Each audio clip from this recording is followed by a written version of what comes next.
Green switch. Ready to go live. You can flip the switch to green. Just Okay. that clear one. Which one? This one right here. Gotcha. I can leave it on for you. It's just No, I know how to. okay. Awesome. So you want to hook this on your belt? Or you can set it on the table if you want.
It's a brand new day here at MPS, and our future is bright.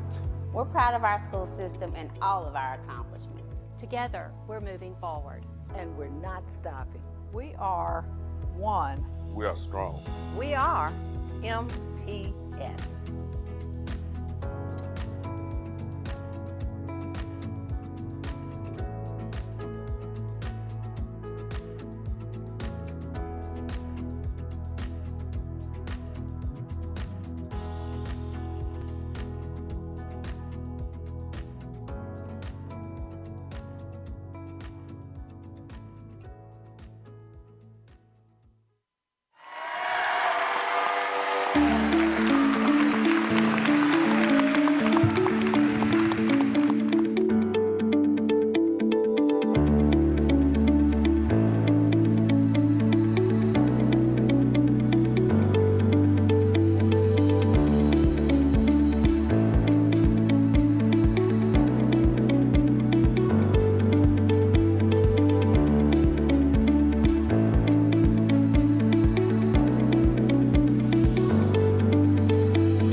Well, I would like to say that I am truly grateful for the blessings that have fallen upon me.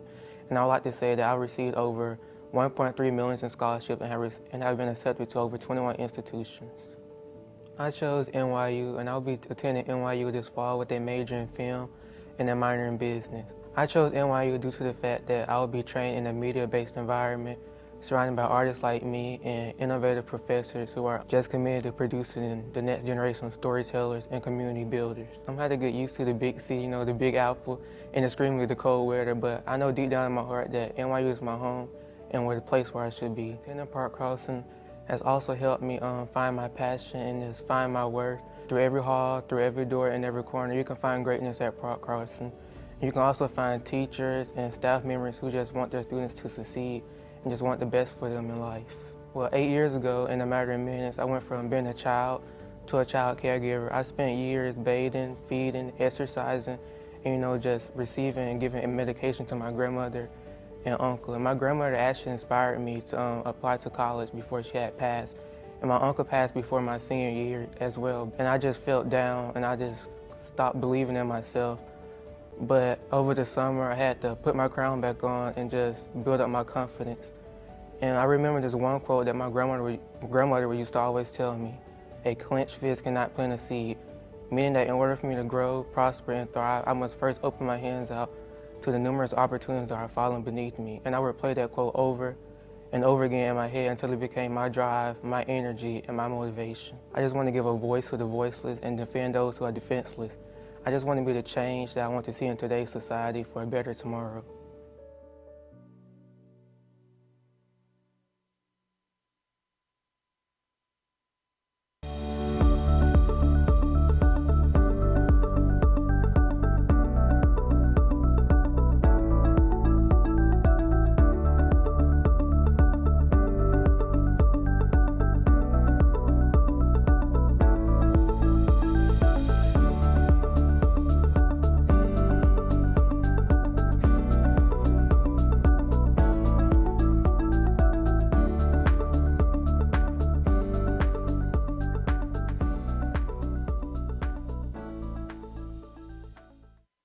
Well, first it feels awesome, amazing, but I'm also very honored just to be in this position because I represent not just myself, but I represent a team of teachers, my administrators, and it is an overwhelmingly joyous feeling right now.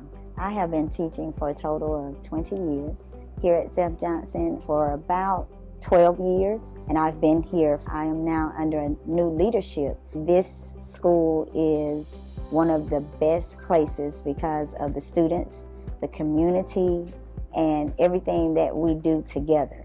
My team has stood behind me on many things. When I'm able to bring my passion, because I am very passionate about it.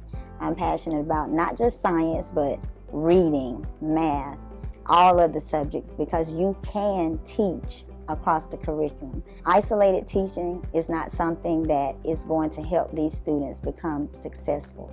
So at the end of the day, I am here for their success. And if they see that I'm passionate about it, I feel like they will also become engaged and motivated and want to explore that. As I mentioned before, everyone has a different learning mode. You have to be able to tap into all of those different modalities. And when you present it in a way, then you know that you're inclusive of everyone. Everyone has something to contribute. Everyone in that classroom has a contribution. And when I show up, I want to make sure that they know that I recognize it, but I also want them to recognize it. And at the end of the day, it's for student success, and that could be academically, physically, emotionally, socially. It's just not about academics all the time. The content is important, but we have to teach the whole child. I think her secret is treating her students like she treats her own. Her incorporation of project-based learning helps the students relate their current curriculum to real life experiences. A lot of times when I go into her room to observe and they're doing a project, they're having fun and not realizing they're really learning. It's not like how when I was in school, the teacher stood at the front of the classroom. The only manipulatives that we used was the little counters. Now they are actually doing experiments and they're working and they're loving it. The students are excited about going in her classroom. I'm excited about going in her classroom. It's an honor to have Mrs. King as a member of our faculty. She is one of the many great teachers we have at Johnson. We are one of the best kept secrets, and it's just a pleasure to have her here and representing Montgomery Public Schools as the 21-22 Teacher of the Year.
It's a brand new day here at MPS, and our future is bright.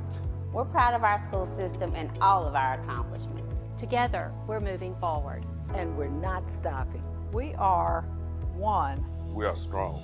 We are MPS.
like to say that I am truly grateful for the blessings that have fallen upon me.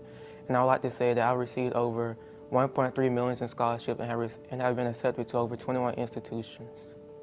I chose NYU, and I'll be attending NYU this fall with a major in film and a minor in business. I chose NYU due to the fact that I will be trained in a media-based environment, surrounded by artists like me and innovative professors who are just committed to producing the next generation of storytellers and community builders. I'm had to get used to the big C, the Big Apple, and extremely the cold weather, but I know deep down in my heart that NYU is my home and the place where I should be. Attending Park Crossing has also helped me find my passion and just find my worth. Through every hall, through every door, and every corner, you can find greatness at Park Crossing. You can also find teachers and staff members who just want their students to succeed and just want the best for them in life. Well, 8 years ago, in a matter of minutes, I went from being a child to a child caregiver. I spent years bathing, feeding, exercising, and just receiving and giving medication to my grandmother and uncle. And my grandmother actually inspired me to apply to college before she had passed. And my uncle passed before my senior year as well. And I just felt down and I just stopped believing in myself. But over the summer, I had to put my crown back on and just build up my confidence. And I remember this one quote that my grandmother used to always tell me: a clenched fist cannot plant a seed, meaning that in order for me to grow, prosper, and thrive, I must first open my hands out to the numerous opportunities that are falling beneath me. And I would play that quote over and over again in my head until it became my drive, my energy, and my motivation. I just want to give a voice to the voiceless and defend those who are defenseless. I just want to be the change that I want to see in today's society for a better tomorrow.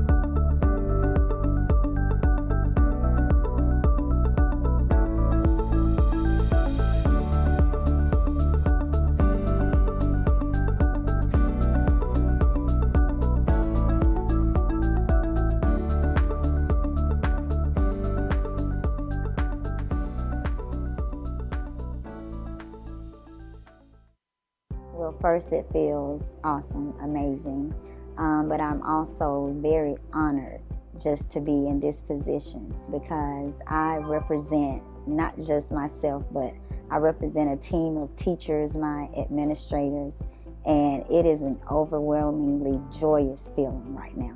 I have been teaching for a total of 20 years here at St. Johnson for about 12 years, and I've been here. I am now under a new leadership. This school is one of the best places because of the students, the community, and everything that we do together. My team has stood behind me on many things. When I'm able to bring my passion, because I am very passionate about it. I'm passionate about not just science, but reading, math, all of the subjects, because you can teach across the curriculum. Isolated teaching is not something that is going to help these students become successful. So at the end of the day, I am here for their success. And if they see that I'm passionate about it, I feel like they will also become engaged and motivated and want to explore that. As I mentioned before, everyone has a different learning mode. You have to be able to tap into all of those different modalities. And when you present it in a way, then you know that you're inclusive of everyone. Everyone has something to contribute. Everyone in that classroom has a contribution. And when I show up, I want to make sure that they know that I recognize it, but I also want them to recognize it. And at the end of the day, it's for student success, and that could be academically, physically, emotionally, socially. It's just not about academics all the time. The content is important, but we have to teach the whole child. I think her secret is treating her students like she treats her own. Her incorporation of project-based learning helps the students relate their current curriculum to real life experiences. A lot of times when I go into her room to observe and they're doing a project, they're having fun and not realizing they're really learning. It's not like how when I was in school, the teacher stood at the front of the classroom. The only manipulatives that we used was the little counters. Now they are actually doing experiments and they're working and they're loving it. The students are excited about going in her classroom. I'm excited about going in her classroom. It's an honor to have Mrs. King as a member of our faculty. She is one of the many great teachers we have at Johnson. We are one of the best kept secrets, and it's just a pleasure to have her here and representing Montgomery Public Schools as the 21-22 Teacher of the Year.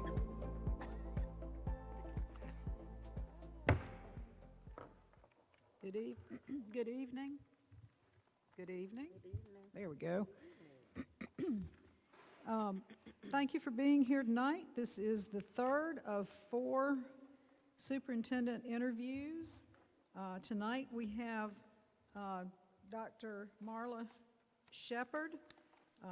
Just briefly, she is currently the Deputy Chief of Academics at KIPP Public Schools in Texas. And prior to that, she was in Kansas City as Deputy Superintendent. We look forward to hearing from her in just a second. Just a couple of housekeeping notes. First, we appreciate no streaming. We still have one to go, so we're not streaming this yet. We want to thank the Chamber, the city, the county, the business community. They've all been instrumental in helping us have an outstanding job, superintendent search, as well as AASB.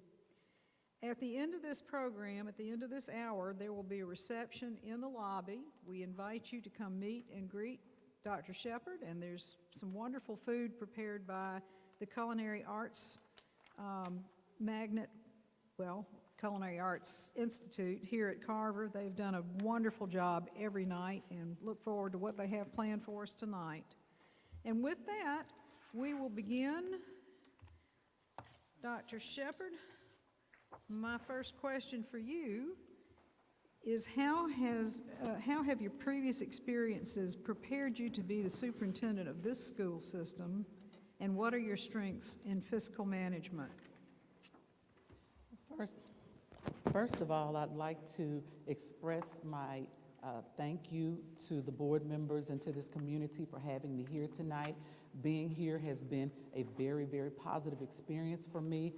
From the beginning of the day all the way up until now, I've had a positive experience, and so I'd like to thank you for the level of excellence that you've displayed today, which lets me know the level of excellence that you expect out of the next superintendent. And so my name is Marla Sheppard, and I am a 27-year educator. I have done everything from the classroom level, math teacher, all the way up to deputy superintendent and now current deputy chief of academics in Texas, at KIPP, Texas. My experience has been with turnaround all of my career. From the time that I was in the classroom, I was recruited to go and help turn around a school, and we were able to successfully turn around a high school. And then I moved on. I became a turnaround principal at a middle school. My middle school looked a lot like many of the schools that are here in Montgomery. And then I was sent to Jack Yates High School. Jack Yates High School was a turnaround assignment, and it was, in fact, it was the same school that George Floyd actually graduated from. I went to that school, and we were able to turn it around in a couple of years. At the time I went there, it was in stage 5 AYP, which was the latest stage, meaning that it was set for federal takeover if we did not turn it around. We were able to turn it around in 2 years and to create systems that have continued to support and sustain the school over the years. Then I went on to become assistant superintendent in Fort Bend Independent School District. There I was in charge of principals, the greatest work that I've ever done. Principals are the core of our districts. And as we make any decision, anything that we do, we want to always make sure that principals and teachers are involved in those decisions. And I learned that in that position. I learned how to involve principals and how to use their voice to make positive change in the district. Last, I was at Kansas City Public Schools, where I was deputy superintendent. I was second in charge to the superintendent.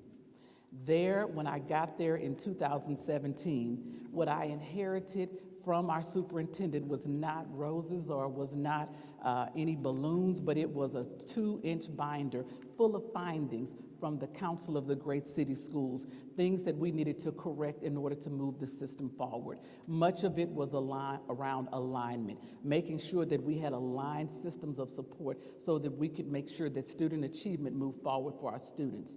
Kansas City Public Schools had not had accreditation since the 90s. And we were able to successfully move the student achievement forward, and it gained accreditation as of January 11th of 2022. And so currently, I am in charge of all academics at KIPP, Texas. And in my assignment there, anything that has anything to do with the academics, I make decisions regarding what happens on the day-to-day in schools academically, resources that the schools use, so on and so forth. And so why Montgomery at this time? Because as you hear my experience throughout the years, my experience has led me to this point where I feel like I can be the next candidate to lead this district forward. There has been wonderful work that has been done here in the Montgomery Public Schools. And I think what has been done is a great foundation has been built. And that foundation now has created a scenario where the district is ready to launch. Because of course, what got us here won't get us there. And so now we've got to come back together as a community and as a school district and figure out what are the next steps. How do we increase student achievement at scale in the district? How do we continue to move the district and do the things that have already been done, such as the fiscal management has improved immensely, and a lot of things have really shifted in a positive trajectory. So the question is, what is it that we must continue to do in order to make this a world-class system? I believe that Montgomery County Public Schools can be a world-class system, and I am not from Montgomery, and I'm not from Alabama. I tell people, but I got here as fast as I could, and so now I'm here at this juncture, and I believe that this is a pivotal time for Montgomery, and I believe that I can be the next person to lead it to becoming a world-class system. Thank you. My strengths in fiscal management. As deputy superintendent in Kansas City Public Schools, I was largely responsible for constructing the budget. If we were to compare the two school districts, we would see that these are pretty much sister school districts. A lot of the same things that have happened in Montgomery actually happened in Kansas City Public Schools. Kansas City Public Schools had a DSEG order. Kansas City Public Schools had accreditation taken away. Matter of fact, it was the first district in the country to have accreditation taken away. Kansas City Public Schools has similar demographics, and a lot of the buildings and some of the construction things that are going on here, we had some of those same things going on in Kansas City Public Schools. And so as deputy superintendent, my role was to work with all departments and to bring them together so that fiscally we could make the right decisions to move student achievement forward. When we think in terms of student achievement, instruction is always the fulcrum. And if we think in terms of a seesaw, the fulcrum is in the middle and the seesaw goes whichever way you shift the fulcrum, if you will. And so my role was to make sure that the fulcrum was instruction and that it stayed in the center, and that every department handled their fiscal management in such a way that it aligned totally with our goals around instruction and our goals around student achievement. And so I interface with every department in the district. And so fiscal management is a strength because just as you have, we had a healthy fund balance, and a lot of the things that are going on here in Montgomery, the fiscal items, I am familiar with those items, and I'm ready to lead fiscally. Thank you. Dr. Sheppard, I'm Cassandra Brown, and I represent District 4 on the board, and I have a question for you this evening. What is your experience with facilities management and construction? Yes. And I have a second part to that. How would you approach taking the leadership of some of the large projects that we have in place now and upcoming projects in Montgomery Public Schools? What I know to be true is that, first of all, you have to have experts that are doing the work. And those experts, you hold them accountable and you meet with them and you make sure that things are on track. When I was an assistant superintendent in Fort Bend ISD, we built 6 schools while I was there. We built 4 elementary schools and we built 2 middle schools. And so a part of the responsibility that we had was to the community around making sure that these projects were done in an excellent manner and making sure that they were done on time and within budget.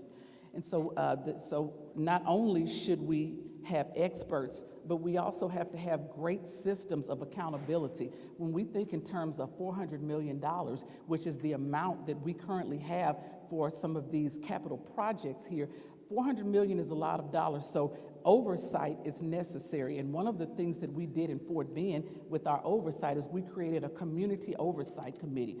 And that community oversight committee met 3 times a year and once every quarter to look at all of the projects and to look at where the projects were. Were they on schedule to be built on time, or were they not on schedule? And if they were not on schedule, then we began having conversations about those things and what, in some cases it was the wood, they couldn't, whatever the case may have been, we had those conversations and we were quick to inform our community. I think that's most important as well, because the community has voted for these things to happen. And so it's important that as we have community oversight, anytime there's something that shifts, that there is some type of communication that goes to the community so that we can continue to build trust and the community can know and believe and understand that we're using that $400 million in the best manner that we possibly can. And in taking over large-scale projects as such, I would make sure that I have weekly meetings with the person that's in charge of operations, our executive director of operations here. It's important for me as the superintendent to understand at all times what's going on with the projects and are they on schedule, or are there things that I need to know? Because it's very important for me to make sure that I update the board members anytime there's something that goes awry or anything that we feel like may not meet its timeline. And in return, we need to make sure that we let you know. So for me, the important part is assuming those projects and making sure that I look at the timeline for those projects and that I set up a system where I'm meeting with the executive director of operations weekly so that we can discuss those projects and we can make sure that we remain accountable to the public and remain accountable to our board to getting those projects done. Thank you. Good evening, Dr. Sheppard. Describe your management style and methods you have found to be most effective in supervision and building rapport with administrators as well as employees. I think building relationships is the core of everything that we do. There are no significant changes, no significant progress until we have significant relationships. And my leadership style is collaborative and empowering. I like to collaborate with all those parties who have to be a part of that decision.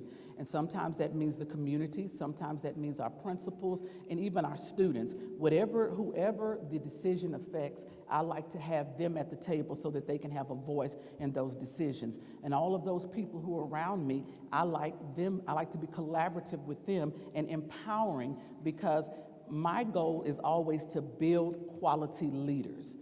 And one of the themes of my career has been building quality leaders. I do that through collaboration and empowerment, because I bring them into those decisions, because I involve them in those decisions, and when it's time for them to stand on their own, they're able to make these decisions. And one thing that I'm very proud of in that leadership style is so many of the people who have worked with me or who've worked underneath in my leadership are now, they've moved on to do a lot of great things. Many of my teachers are now principals, or they're now central office personnel. Matter of fact, over 70% have moved on. And then, even as a district leader, I have principals who are now leading other principals in districts. I have assistant superintendents who have moved on and who are deputy superintendents in other roles. And to me, it's important for us to empower and to allow that collaboration in communities and anytime there's a decision, because I feel like the more people that we have at the table, the better and the more poised we are to move forward with the decisions. Thank you. Good evening again, Dr. Sheppard. I am Brenda Coleman, and I represent District 3. As professional educators, we recognize that our learners do have varying abilities.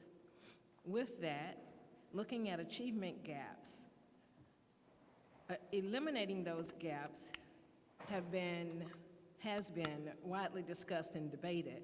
What are your expectations for student achievement, and what approaches would you pursue to narrow gaps relative to gender, race, and socioeconomic disparities? Thank you, Dr. Coleman, for that question. Achievement gaps are actually opportunity gaps. And so the question is, what opportunities are we not providing for students so that they can achieve? We know, and there's all kinds of research, and the research that we personally do every day as educators, we know that all children can learn at high levels. And there's nothing that can stop them from learning at high levels except expectations. And nobody rises to low expectations. And so when we begin thinking in terms of what is it that we can do to eliminate this achievement gap, we've got to first start thinking about what are the opportunities that they need in order for that gap to close, and what are the opportunities that they need to access. One of the things, I've done many things in this area, but one of the challenges that we had in Kansas City Public Schools is our children with accessing ACT and how their ACT scores were, and then even with college and career, we had a lot of kids that were graduating but not accessing college the first year. And so we began asking ourselves, and we began digging, and we found that a lot of our students weren't being introduced to college along their pathway. And so what I did is I went into the business community, and they were able to give us a grant for $650,000 to implement AVID. AVID is Advancement via Individual Determination. And what it does is it takes marginal students. It doesn't look for the A students, but it looks for those kids that may be marginal B or C students, and it prepares them for complex coursework. And a part of the requirements for them to be in that program is that they have to be enrolled in at least one advanced course. We provide them with tutors. We take them on college visits. We bring people in to talk with them, varying professions and varying college students who are already in college, to come back and talk with them. And it's a whole curriculum. Teaches them how to close read, teaches them how to study, how to master those high-level courses. That was an opportunity gap that we had, and we were able to fill that opportunity gap by bringing in this and making sure that our middle schools and our high school teachers were trained to implement AVID. And as a result, we started having more kids access not just college, but scholarships. Our scholarship amount actually doubled, and it was on its way to tripling based on us really exposing our children. And so when I think in terms of the achievement gap, I think in terms of opportunity. And I think in terms of as we go from school to school, and as we have conversations with children, as we have conversations with teachers, and as we have conversations with principals, what are the things that are missing that you feel like your student body needs in order to be successful? And it is our role as a district and as personnel to make sure that we're able to equitably fund, because a lot of this is about equity. Equity is not a word that lands in midair. Equity is a word that's actionable as well. We've got to figure out how do we equitably support financially our schools so that every child can get a good education. And so that people are not able to say that if my child goes to a magnet, they have a good education, but if my child does not, then I question what happens on a day-to-day. We want every parent to be able to say, so it's about us reaching out, the outreach that we have and that we make to our community and to all of those involved to find out where is the opportunity gap, and then begin filling in that opportunity gap, which eventually eliminates the achievement gap. Thank you.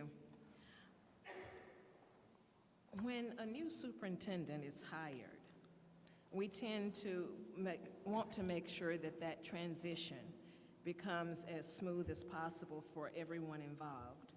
How would you help both the educational community and the community at large adjust to the new governance style that comes with new leadership?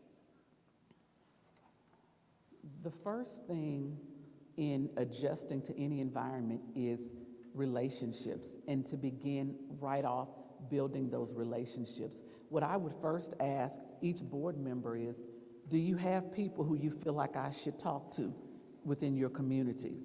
And as I begin talking with those people, then I'll ask them, who is it that you feel like I really need to talk to in this community so that I can gauge what supports are needed and what things that I need to be focused on?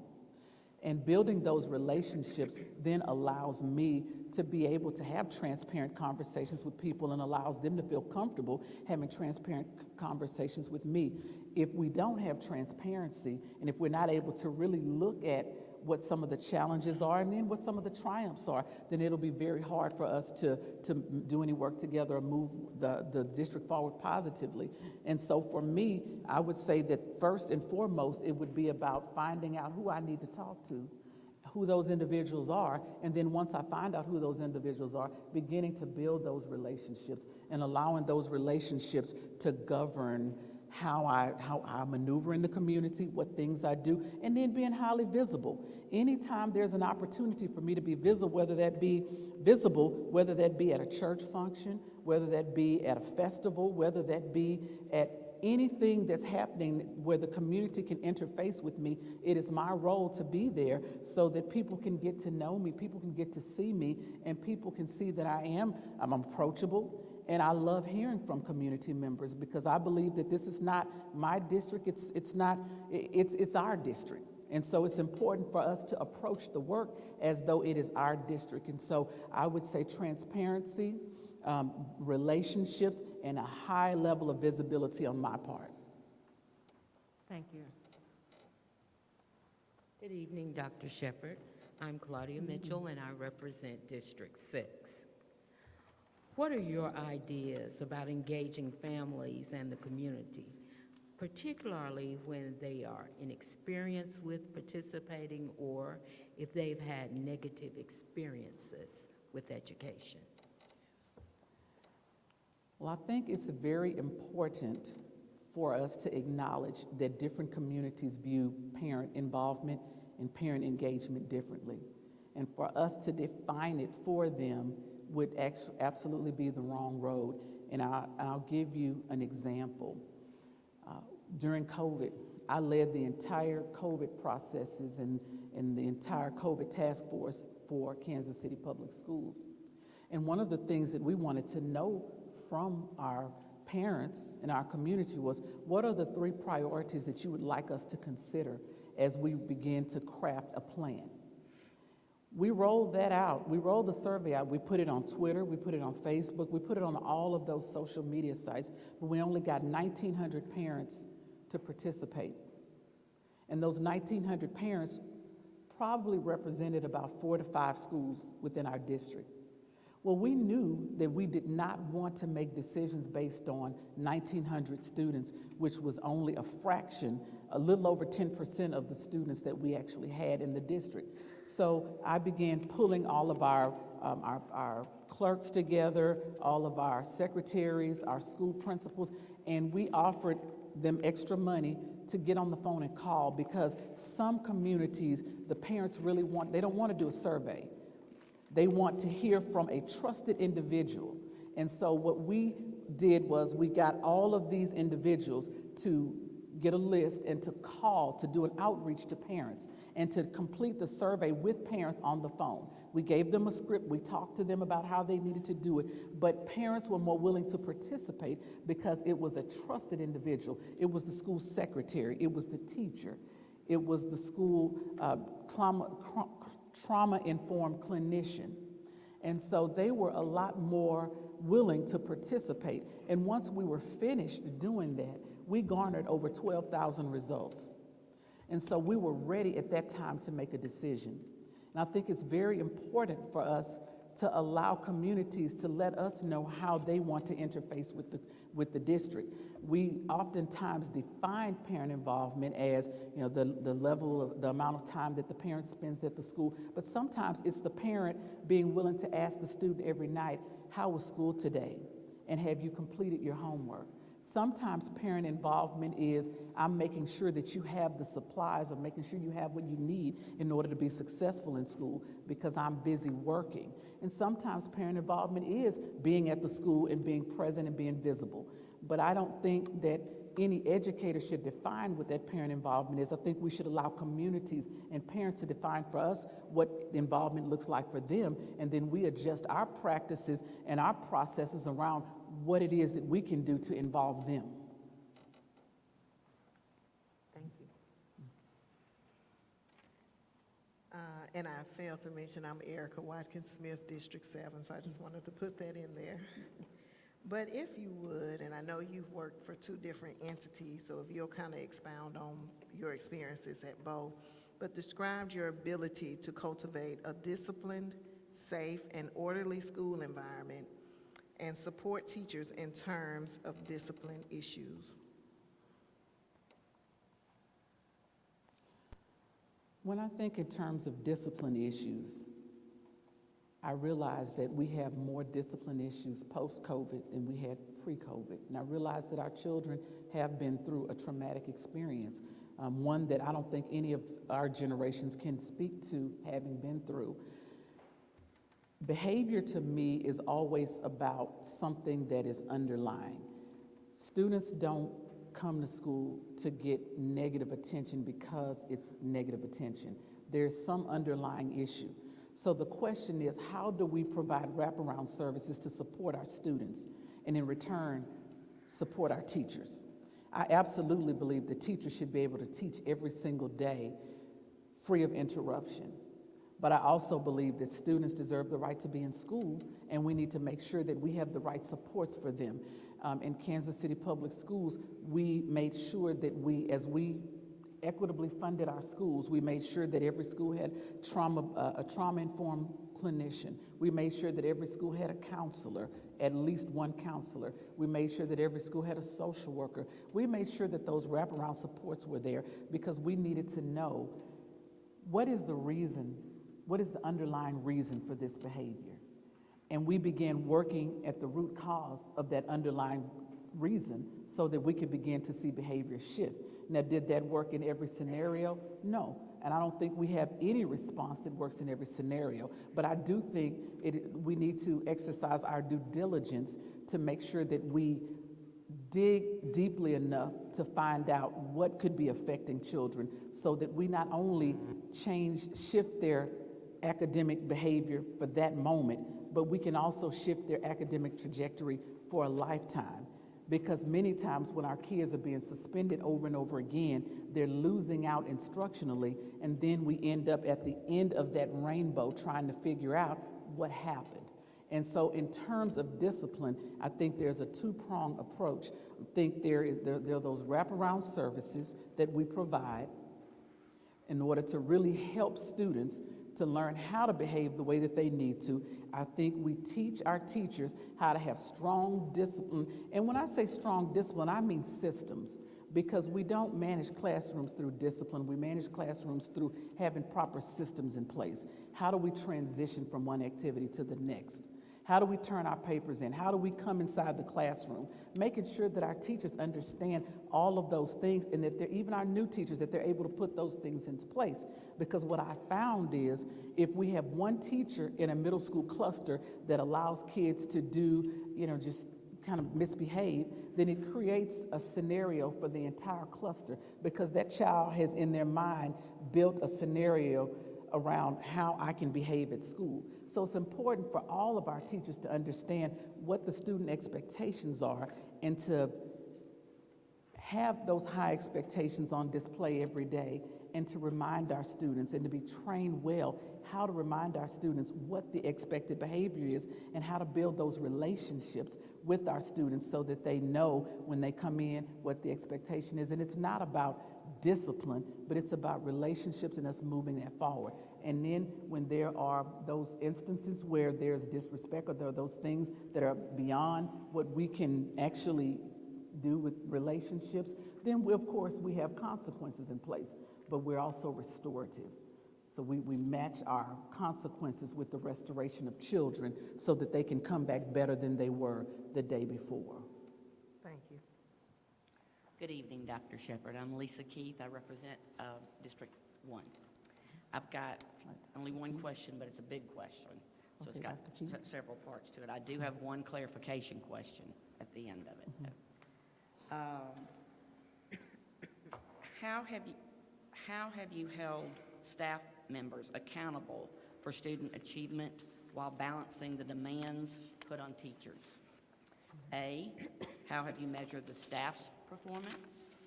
B, what obstacles have you faced and how did you handle those obstacles? And C, what measures have you used that are outside of test scores if needed? I think it's important to acknowledge that when we think in terms of accountability, accountability has to be balanced with support. If there's all accountability and no support, that's burnout.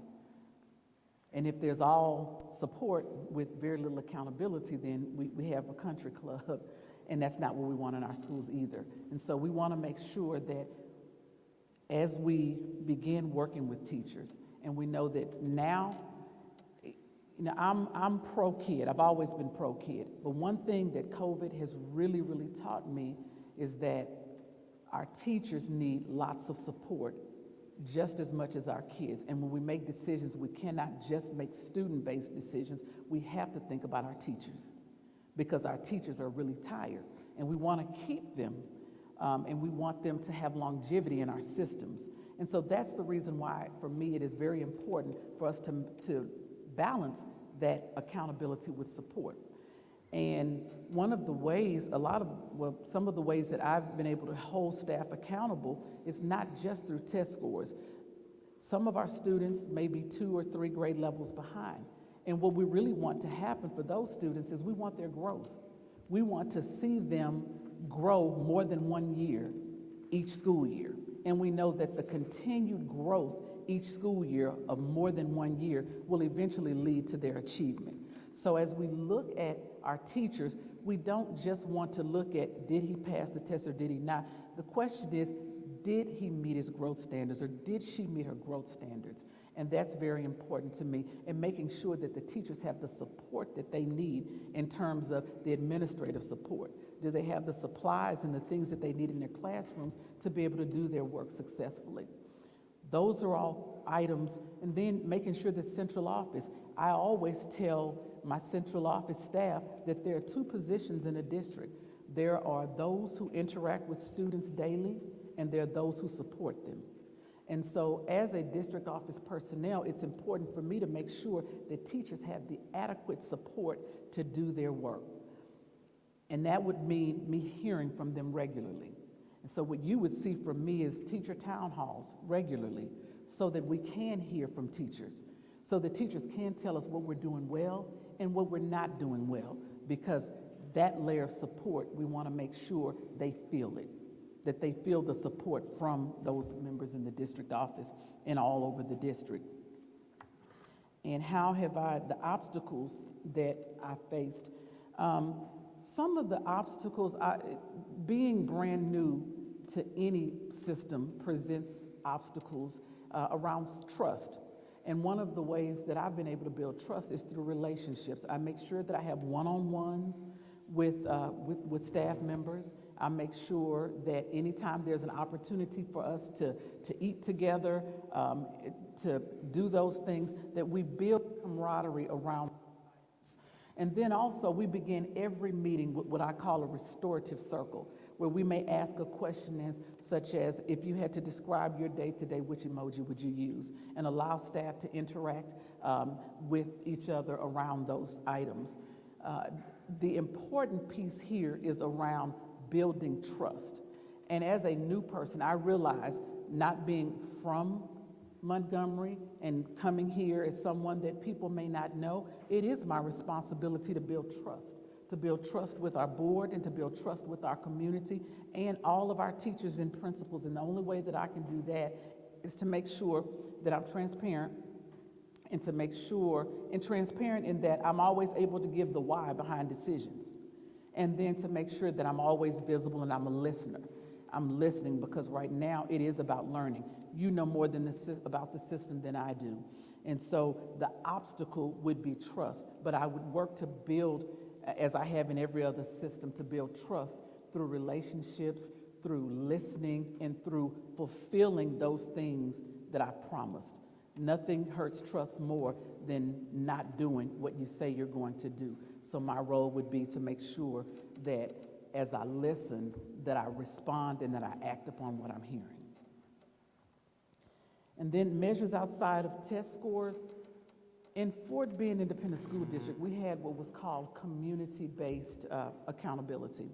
And that community-based accountability was not just about test scores. It was about students participating in extracurricular activity, providing opportunities for parents to interface with the school, however that we define parent involvement at that particular school. We had many ways of determining proficiency in schools and in principals outside of test scores. I believe test scores tell one story, but I certainly don't believe that they tell the entire story. I believe there's so much more to everyone's story.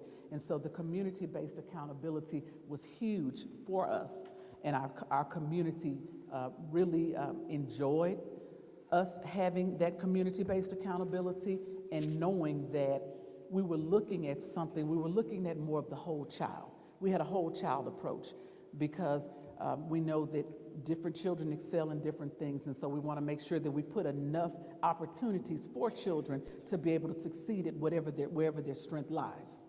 Okay, I had two brief clarification questions, and they're short, brief answers. Yes. One was with question one that our president asked you, Yes. and you had made the comment that you believe that principals were the core of the system. Are they core in your system? Are they core? Are they so core that they do sole hiring at each school? That they do The sole hiring, or is there a team effort to hire your teachers and staff and all that, or is it just? Or are they just principals? When I say principals are core, I'm talking about the people who interface with the community. They are, I won't be at every school every day, so I have to depend on the principal to be that district-faced. But as far as hiring, I believe that there should always be a committee. There should always, because we want to make sure that as we hire teachers, that those teachers can actually see themselves being successful in our buildings. And we want to make sure that they fit on the team that's already there. And team fit and them being able to really see themselves as a viable member in that school building are very important. Good. Okay, good answer, by the way. The next question was with your question 4 on achievement gaps.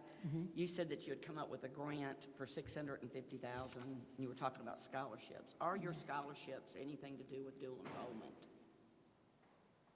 So I don't know that they have anything to do with dual enrollment, but what I can say is we had lots of dual enrollment opportunities that helped GPAs such that children could access scholarship dollars.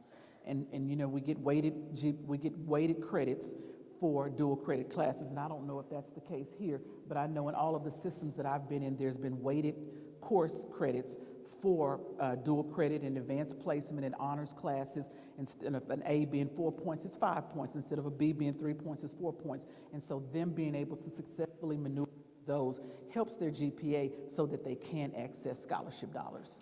Thank you. Sure. Hi again. Okay, my question is, how have you engaged the community in your district, and how have you increased the visibility of the schools in your system? One of the things that I noticed when I read the surveys from this community, I realized that there were a couple of things. First of all, that the community very much so wants accountability. And I also realize that the community feels like that there are opportunities for them to be better engaged in the processes and to be, and for us to equitably support schools that are not magnet schools. And so when I think about that, it takes me back to some of the work that we had to do in Kansas City Public Schools. Some of the work that we had to do was around shifting the mindset and shifting the perception of how our community saw our schools. And what we did was we had community meetings, community town halls, and we didn't just wait until we were trying to get a bond passed. We didn't just wait until we were trying to get something done. We did these regularly. We did them in the fall and we did them in the spring in every community. So we made sure that we went to the north, the south, the east, and the west so that we could hear from parents, and we bought the entire cabinet so that the parents had a question about anything. There was transportation there represented. There was nutrition and food services there represented. There was curriculum represented. And so we did that, and it really bolstered the support from our parents in our community, because as they were able to talk with and as they were able to hear from all of those entities, and they saw that we genuinely had a heart to serve, because that is exactly what we are. We're public servants, and they saw that we had a heart to serve. We were able to build many relationships and begin changing perception. When I first got to Kansas City, I always go into cities and I like to eat at all of the places, and I like to talk to the community and find out, hey, tell me about your city. I'm thinking about moving here. Tell me about the school system. And when I got to Kansas City, I interviewed 8 people at 3 different places. 7 of the 8 were able to tell me, oh, the school system is terrible. Oh, we wouldn't go to the school. They had a lot of negative things to say about it. And I took notes, because those are the items that we needed to come back and begin working on. And so we began the process of shifting a lot of things in the district and inviting our community in more. We had Summerfest, where we gave out uniforms, where we gave out backpacks, where we allowed every school to come and parents were able to meet with the principals. We started doing all of those type of community events. And now, if you were to ask people in Kansas City, how do you perceive the schools? You would probably hear maybe 1 out of those 8 with a negative perception, because we began the work, the hard work of getting out into the community, listening to them, and as we listened to them, we made sure that we gathered quick wins by doing whatever it was that they asked. When we heard things over and over again, we made sure that we shifted, and then we communicated to them, we heard you say this, now this is what we've done in response to that communication. And we repeatedly did those things to build the trust of the community, and constant visibility. Basketball games, football games, anything that was public facing, we were there. And so those are things that we did to increase the visibility, and it was pretty fruitful, because at this time, if we had to ask any of our community members, I believe that many of them would have a positive report on the district. Okay, it goes back to me, Dr. Sheppard, and you have given us information and the literature you've given us today, and so it coincides with this next question. What are some of the things that you would like to accomplish in the first 100 days as superintendent of Montgomery Public School System? Okay, so the first thing I have done is I've given you this 100-day entry plan, and so I would like for us to, and I want to share this with the community. I think it's important the first 30 days.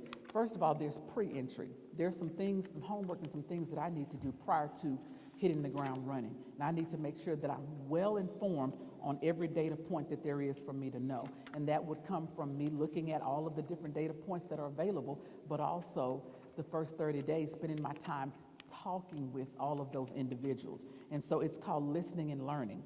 And the phases that I would need to listen and learn on would be governance and board relationships. I want to make sure that I listen and provide and get feedback around those things. Student outcomes and achievement. What does the data say when we look at it? And then when I interface with our chief academic officer and all of those people who are in academics who I met today, a wonderful team, I want to hear from them.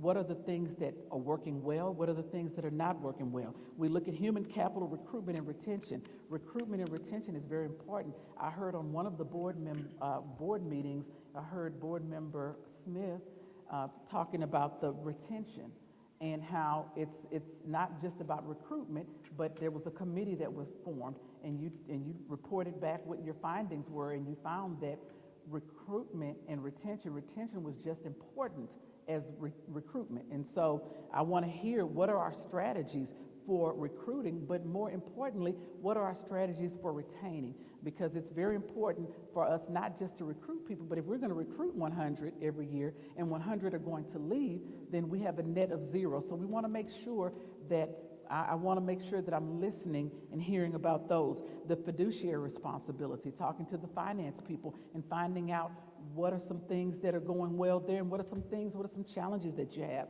District operations, that's school buses, that's food nutrition services, that's all of those departments, and that's the custodial services. Organizational design and community support and engagement.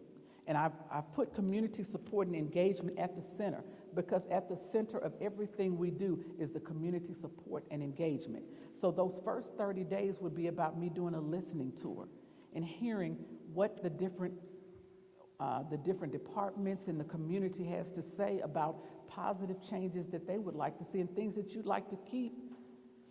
And then once those things are done, then I'd make sure that there's transparency around what the findings were and reporting those to the board members as well as the community. Here are the findings, so that we can begin together the process of recrafting, reorganizing, revisioning, whatever it is that we need to do in order to make sure that we are meeting whatever the goals are, whatever the things that we've determined. I would work with the board to determine what are those priorities, because I know we hear a lot of things, but the question would be, in their leadership, what are the priorities out of the things that I've heard in my listening tour that you would actually like for us to tackle in these first few months? And then we would begin crafting a plan around those items and present that plan to the community so that you can know exactly what we'll be working on, and we'll make sure that it's posted on the website so that you can go and look on the website and see exactly where we are, what things we've checked off, and what things we're still working on, because again, that accountability. I know that the community wants someone who is going to be accountable, and I'm willing to be accountable through the open transparency and making sure that as we maneuver through all of our goals and all of the plans that we make, that we are quick to report what we've done and what things that we still need to do. And I think one of the things that I would like to highlight is, when I look at math achievement, I think that there has to be a hyper focus on math achievement at this point. We have many boys and girls who may want to be doctors, may want to be engineers, and currently with proficiency rates in those students who are scoring at level 3 and 4 in proficiency, we want to make sure that we increase that. And we want to make sure that there is a hyper focus on ensuring that our teachers understand the standards, because everything starts and ends with the standard, and that's part of the 30-day plan. And that's just based on the data that I've already seen. And I'd like to hear more from our teachers, our principals, and from our curriculum department. What are the things that we need? Where are the opportunity gaps that keep our students from achieving at higher levels in mathematics? And again, all of this information will be available to the public and available to the community, anybody who wants to see what it is that we're working on. Thank you. All right, Dr. Sheppard. So we have a few minutes. Is there any additional information that you would like to share with this board and this audience? And do you have any questions for us? Well, what I would like to say is there are 3 reasons that I feel like at this juncture that I'm prepared to be the next superintendent for the Montgomery Public Schools. The first is school was a difference maker. Education was a difference maker for me. There were 2 kids in my household. We had the same parents, the same upbringing, the same house, the same everything, but we went to different schools. The question is, how is it that one of us can end up with a doctorate degree and the other can end up with a prison sentence? Well, schools made the difference, the absolute difference in my life. My parents sent my brother to the school that was right there in the neighborhood, and he became negatively influenced. But my parents chose to send me to a school, and by this time they understood that there was something different that I needed. And so they were able to send me to a school that was able to bring out some of those talents that I had. And so for me, it's personal. It's about making sure that every single kid in this system receives the education at a high level. It doesn't matter what zip code they're in. It doesn't matter where their mother was last night. It doesn't matter any of those things. But what matters is that we have high expectations for every single kid because nobody rises to low expectations. And then the second point, the second reason is I believe everything about my career has led me to this point. I've turned around classrooms, I've turned around schools, and I've turned around districts. And so now I'm ready to help this district become exactly what it is destined to become, and that is a world-class system. And then the third thing is around accountability. I will make myself highly accountable to this community. And one thing that you can always count on from me is that I will treat every single kid in this system just as if they were my very own. And I will make sure that every decision that's made is made with those 3 kids that I have at home in mind. Because if it's not good enough for them, then it can't be good enough for anyone else. And I can promise you that you will love the end because I'm going to work tirelessly to ensure that this becomes in all this been all of the work that you've done to create this opportunity and to make it such an excellent experience. I am grateful to be here, and I'm so grateful for the support of the community who's here tonight. Any questions for any of us? If there are just one question, and I think I've asked a couple, but if there's one question, and what is the most urgent matter that you feel the next superintendent needs to deal with in order to move this system forward? I've said it the last one, that was one of the questions that others have had, and I was the first to speak, change. Okay. We've got, we're moving, we're doing good, but we've got to have that, that X factor that moves us one step above, and that would mean some type of change from central office all the way down to the teacher. Okay, thank you.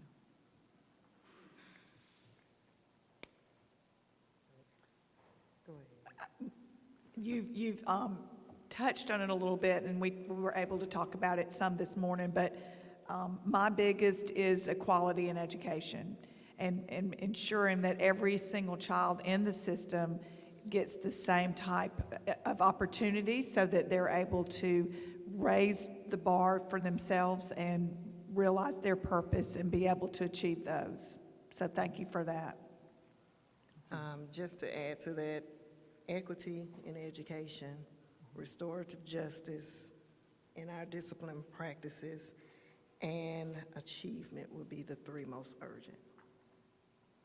And building relationships.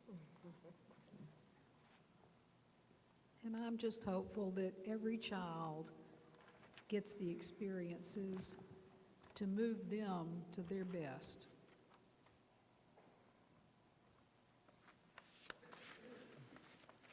Thank you. And I can just say ditto, ditto, ditto, because I think it is absolutely important for not only the board members, but everybody in the MPS system and our community to be on one accord. And, you know, I think if we get on one accord and we have the support that we need and we are visible in the community and we are addressing the community needs, I think that we will be a powerful team and the achievement would just be a natural occurrence.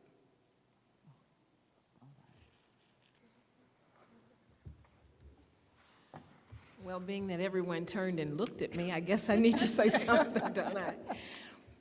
We all know that achievement is going to be the biggest priority, but I thank Ms. Brown for reaching back there and bringing out the visibility.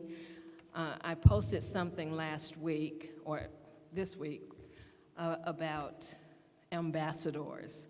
I saw a public official in Montgomery and bragging. He's not a Montgomeryan, but he was bragging about Montgomery Public Schools.